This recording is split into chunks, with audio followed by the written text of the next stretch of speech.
at you with it, and it becomes a cliche of being scared, and then it's fear, then safety, then the fear comes right after, right? They had to start working that in. That it goes on so long and is done in so many movies, and most of the time very badly, but it became associated with the reason it's a trope. We expect it. We almost, we work it into these movies, and it's part of why we go there. Going back to that point about releasing adrenaline and then releasing serotonin, and watching that movie, putting those fingers up in front of your face and kind of watching through the fingertips.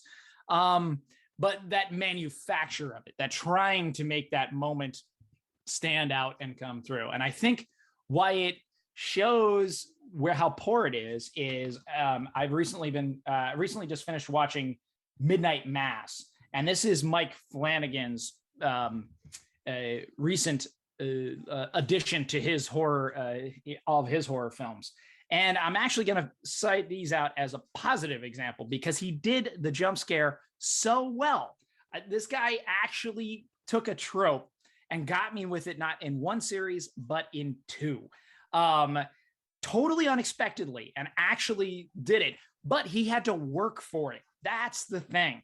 The trope is a laziness. It's falling back on lazy filmmaking and going back to formula and just going through the motions. Flanagan in two cases put these jump scares totally in places where you did not expect it. In the most recent one, what was so amazing is he was having he does what Stephen King wants to do in a lot of his stories. I do like Stephen King. Yeah, a little spoiler. I'll try not to get into it too much, but all I'm saying is that he writes such wonderful characters. And I do like Stephen King. I'm really actually not running him down because I think I did for a while, and now I'm kind of back on him. But King really wants you to love his characters and to get into the fabric of the communities that he's writing about. And Flanagan actually manages to write characters well enough that you do get into that so well. And particularly in Midnight Mass, I won't give it away, but I will say there's a scene that is so good. It's between a father and a son, and it's a discussion that is so interesting and so intense. I forgot I was watching a horror movie. I completely forgot what I was there for and what was going on. And I think that made it so powerful that at the end of it, he puts in a jump scare.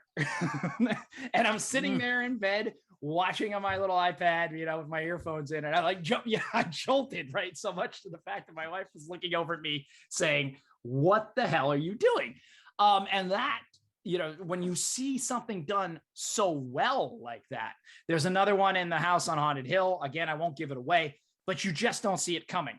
You just, and I'm so confident in that, I'll even mention that it's in there. And if you go and you actually watch these things, because they're series, he has a lot more time to develop himself and to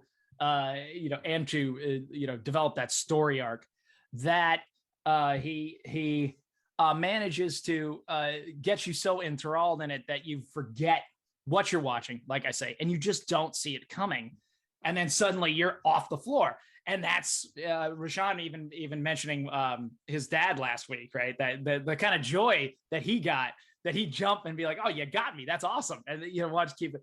That was what I was feeling here, right? That to take a trope that I've seen so many times, it makes me roll my eyes even at the very prospect of it. And when I see it done badly, to then see it done well, that's why I'm calling out the trope. Is that, if you can do it like Flanagan, God bless you, and keep doing it and keep working on it. But you got to bring it up to that level. If you're not, we're just back down to lazy filmmaking. Again, sort of like Monday morning quarterbacking, always easier to call out than to find a way to not do yourself.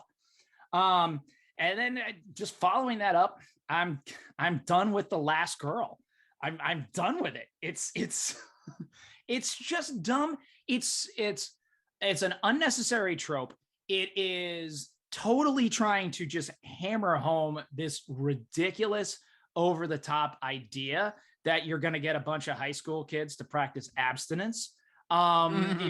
right, that this is, and that's necessarily a good thing in the day and age of birth control. I mean, I kind of in medieval times, I kind of get why what you're saying. It's like, well, if you bring a child into this world, that's a weighty thing, and that still is. Kids don't get pregnant, at least until you're ready.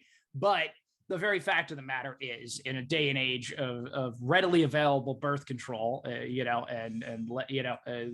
controversial subjects of abortion. Hey, how about this? Make abortion unnecessary. Just don't get the kids pregnant in the first place. You don't have to scare the kids with the idea that see, the virgin is the only one who made it. Why? Because she wasn't a whore, kids. She didn't go out and have sex, right? So look what that gets you. So much so they even actually in the one of the infinite last Jason movies where they had the guy from the Friday the 13th series in it, the two of the characters talk about going to the lake to have premarital sex and not get hacked up, and of course they do get hacked up in a ridiculous, over the top way. And what follows it up about makes it even worse is that because in horror movies we have the trope and the need for sequels, of course, because money, right? It's commerce, not art, folks. I'm even okay with that. I'm not even calling it out. But The Last Girl has a tendency, not always, to then get killed off in the first few minutes of the sequel, which at least was the trope in the beginning. The girl at the end of Friday the 13th, that character, yeah, she survives the whole thing. Jason pulls her into the water. Then she wakes up in the sheriff. In the first couple of minutes of Friday the 13th Part 2, Jason then comes to her house. Apparently, he can hitch a ride. He took an Uber. I don't know. Right? I mean, seriously, he only lives near in upstate New York. This girl could have been in West Virginia, for fuck's sake. And somehow he's got to get all the way from his watery grave down to West Virginia in the 80s. What? How? Okay. But again, she's a virgin, all that. But no, that's not a reward enough, because maybe she had sex at sometime between the end of the first film and the beginning of the second. Maybe that's her punishment. I don't know. But I'm over it. Like, it's just, you've got to find some way, aside from just hammering home this particular message, to make it at least more realistic or more interesting or something. But that to me is the trope I'm truly done with. I don't even have I can't. Yeah, I know in Scream they had her last through it, and they even make mention of The Last Girl and all those things. But I mean, I get it. Wes, you were trying to push the genre, and you did it pretty well. Certainly, it was a moment in time. But yeah, I'm truly over The Last Girl, because she just isn't real on several levels, and it's okay. It's okay. All right, people. Is it though? Is it though? I know. Is I it know. though? I mean, there was been. I'm sorry. Were you done? Yes, I'm good. Now we're rolling out. Like there's been a lot of examination, and you wanted to talk about it with the John Hughes movies about that and how they deal with sex and what ultimately is rape, and the symbolism of that virgin girl and that kind of male privilege, because the virgin is the good one because she didn't dare give herself to another. Absolutely. Yeah, but anyone that gives, any woman that gives herself to another that is not pure, because she naturally should be waiting for you, random fucking dude. Yes, then she is naturally, she's not even human. Like, she deserves to die with everybody else. So it's there's something a little incelish about it altogether. Well, yeah, she didn't have a purity ring from her dad. Yeah, exactly. It's like, yes. No. To Greg's point, waiting for basically the person watching the movie who is ultimately the main character. So this person is saving themselves for you. Yeah. True. Yeah. How could she dare, sully herself with another man when she knows she's supposed to be waiting for me? Or take So there's agency over her own life and sexuality. Like, that is the worst sin, and that absolutely, see Afghanistan. Right.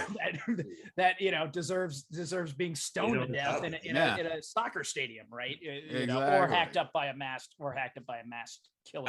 I would point out though that maybe, and this is going to some of the points I'm going to point out, in the sense of The Last Girl, it hasn't always been because she's saving herself. At least recently, a lot of times they've subverted the whole idea by being like, oh, she just wasn't popular enough, or she wasn't cool enough, or there was something wrong with her, which ultimately, going to what you're talking about, Josh, it's the same thing that, frankly, a lot of people find themselves in a challenge when they're trying to challenge the patriarchy of our entire world. Things like going to even like your surname, like, well, I won't take my husband's or my wife's surname. It's like, okay, but your surname came from your father. Continuing on, it's like, even in itself, it's like this horrific understanding of like how deep things go. I'll also point out that tropes are lazy, yes, more often than not, but I would argue it's not always necessarily lazy filmmaking. Sometimes they're just kind of stuck with what they got. Right. No, it does make some sense. It comes from tradition. I mean, it goes back to your point, what you just said about surnames, right? Why have we been doing it? Because we've been doing it.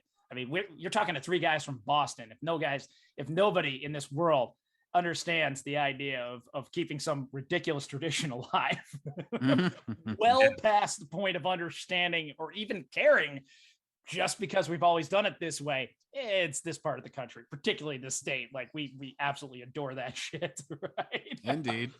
We are going as I said, this episode is brought to you by Dunkin' Donuts. Without a doubt, kid. Dunkies, right? The coffee may taste like shit, but doesn't matter. We're still going. Shout out to Honeydew.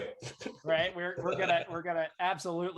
all gonna tune in to watch our home team, who will be on the road tonight, back in the playoffs again, when they and eagerly wait for them to come home to the ridiculously undersized stadium that we love. And don't you dare fucking take away that stadium. I was gonna say, bro, don't go there. We can cross a lot of lines, but we are not crossing the Fenway line. No.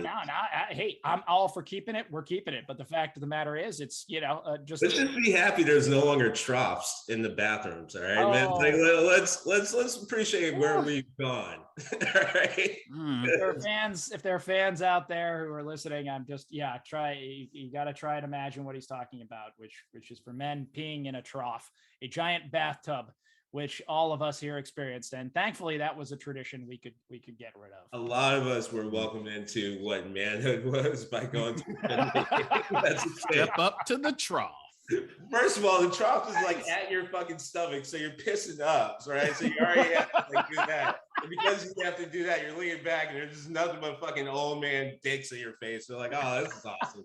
This is great. And then you're getting a flashback because it's a trough, people. So it fucking goes down and comes back up. That's just aerodynamics and physics. So you're getting fucking splashed by everyone's pee, including yours. You got to pee up in the arc, and you're surrounded by a bunch of fucking drunk old men who, don't get me wrong, they did not give a shit about you. They had no clue you're even there, which is sometimes part of the problem. Is like, holy shit, I'm standing here. It's going on. Fucking no. Yeah. Fucking no.